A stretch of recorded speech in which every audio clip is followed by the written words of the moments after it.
Many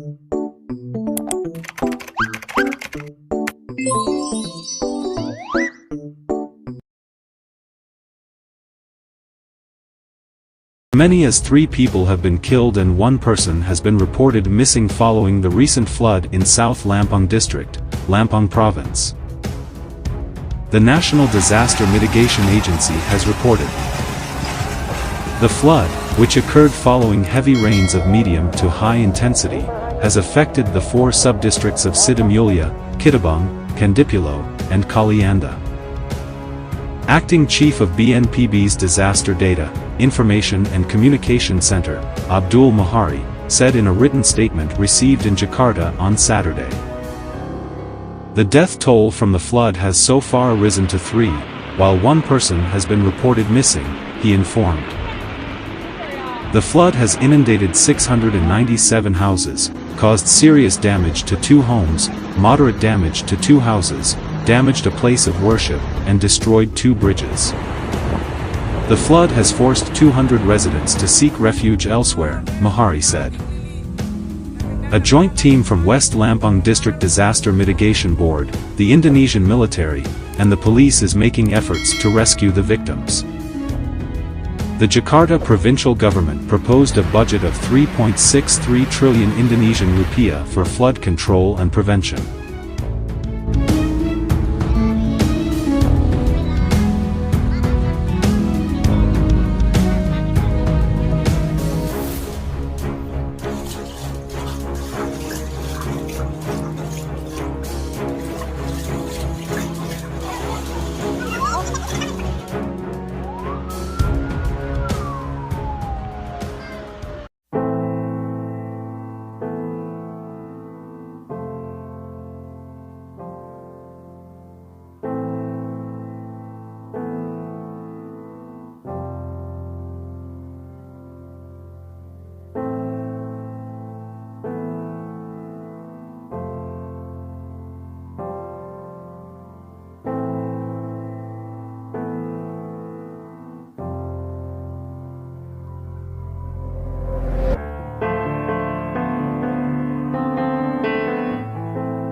Typhoon named Paeng in Zamboanga City last October 29, 2022.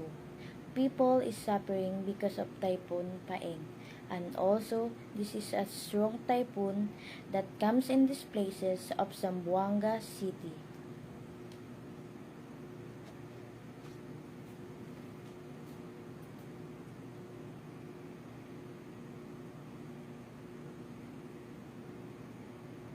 Landslides and flooding have killed at least 31 people and 9 others remain missing as heavy rain from the approaching tropical storm Nalgae lashed the southern Philippines.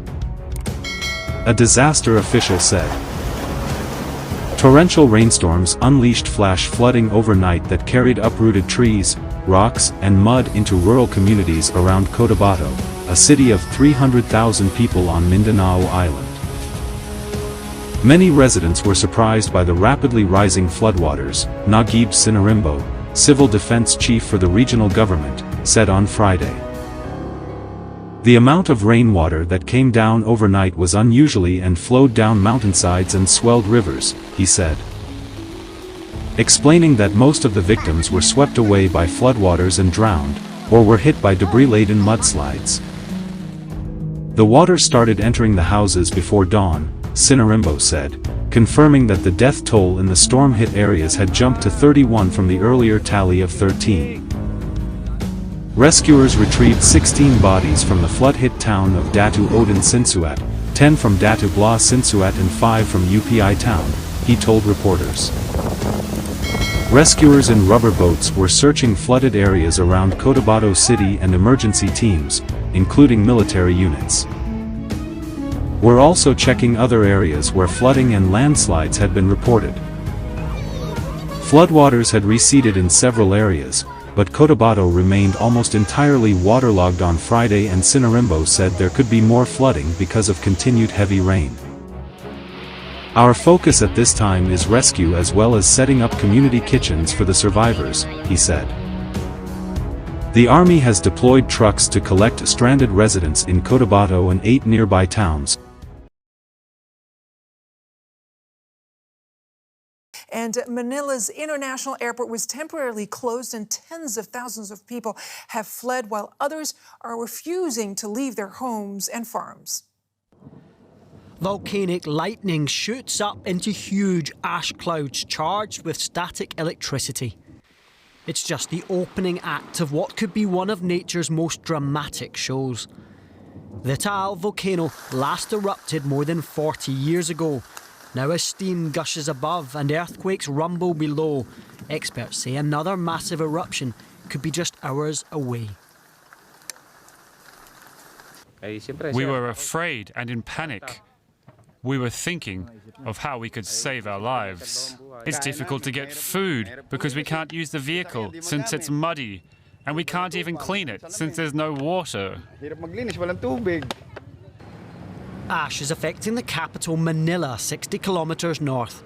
Face masks are in short supply. At the airport, hundreds of flights have been cancelled. While some tourists are trying to leave, others are getting up close to the volcano. Disaster preparedness. The things you need to prepare, what to do during a disaster, who do we call for help, and some quick facts on disasters occurring here in the Philippines. Without further ado, let's start. So what are the things we need to prepare beforehand? First and most important, water for drinking and sanitation.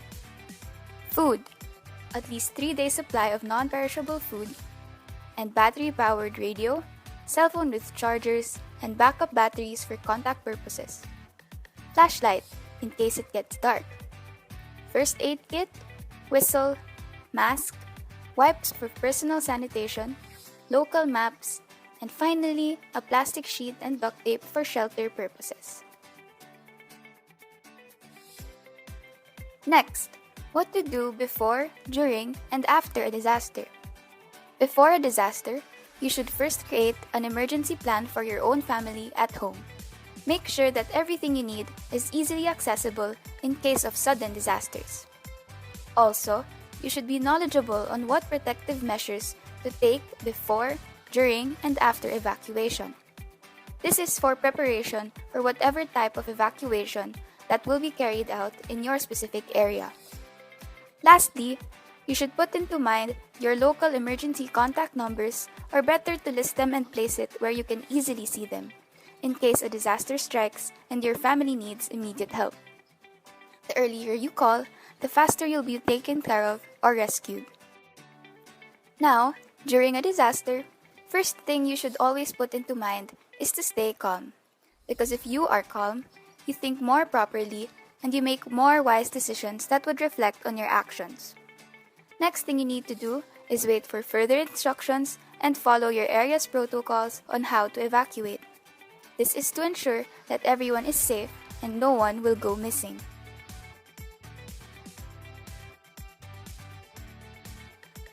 Finally, after the disaster strikes, you should find a safe place to stay and check in with your local officials for their instructions. Second, before you return home, you should make sure it is safe, and only do so when your officials have instructed you to. If you encounter problems financially, reach out to your local service relief organizations for assistance. Most importantly, check in with your family members, ask them about how they feel, and comfort them when needed. This is important so that each member would know how to cope with their feelings after a disaster. Now that I have told you the things you need to do before, during, and after a disaster, here are the contact persons you need to list down in case of an emergency. Number 1, your immediate family. Number 2, your local barangay. Number 3, the fire department. Number 4, local police stations. Number 5, your local hospital. And number 6, your national emergency hotline. And in the Philippines, it is 911. Make sure you keep a list of these contact numbers in your home in case of an emergency.